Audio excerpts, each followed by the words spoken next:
임산부 배려석에 앉은 남성, 안 비켜줘 씨 띠려나, 인증샷 경악.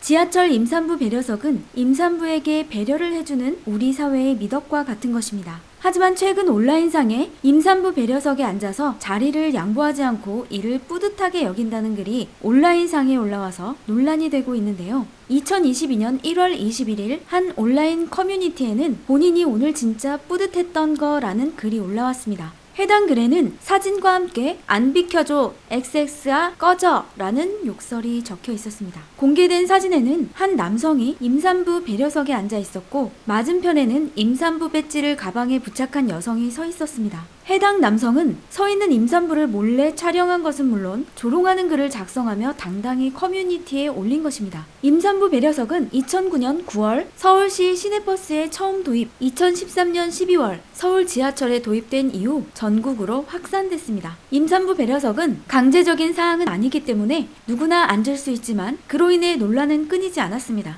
임산부 없을 때는 앉아도 되지 않냐라는 사람들도 있고 배려를 강요하지 말라는 말도 있습니다. 반면 그래도 임산부 배려석은 항상 비워둬야 하는 것 아니냐는 옹호론자도 있습니다. 한국 리서치 여론 속의 여론팀이 2021년 11월 26일부터 29일 전국 성인 남녀 1,000명을 대상으로 임산부 배려석에 대한 인식 조사를 했는데요. 해당 조사에서 응답자 90%는 임산부 배려석이 필요하다고 답했습니다. 임산부 배려석이 사회적 약자를 보호하는 데 기인한다는 거죠. 하지만 비임산부에 대한 역차별이라는 여론도 만만치 않습니다. 임산부 배려석에 대한 부정적인 여론이 일어난 이유는 임산부 배려석에 대한 민원이 끊이지 않기 때문입니다. 서울교통공사에 따르면 2020년 서울 지하철 고객센터에 접수된 민원 중 임산부 배려석의 민원은 총 8,771건입니다. 임산부가 아닌데도 불구하고 임산부 배려석에 앉아본 경험이 있는 여성들도 상당합니다. 또한 임산부 배려석에 앉은 남성을 목격한 응답도 61%에 달하는 등 임산부 배려석에 대한 사회적 고민이 아직 부족한 편입니다. 항상 자리를 비워둬야 하는 것에 대해서도 논란이 일고 있습니다. 항상 자리를 비워둬야 한다는 옹호론자들은 육안으로 임산부 구분이 어렵기 때문에 임산부 배려석을 비워둬야 한다는 입장입니다.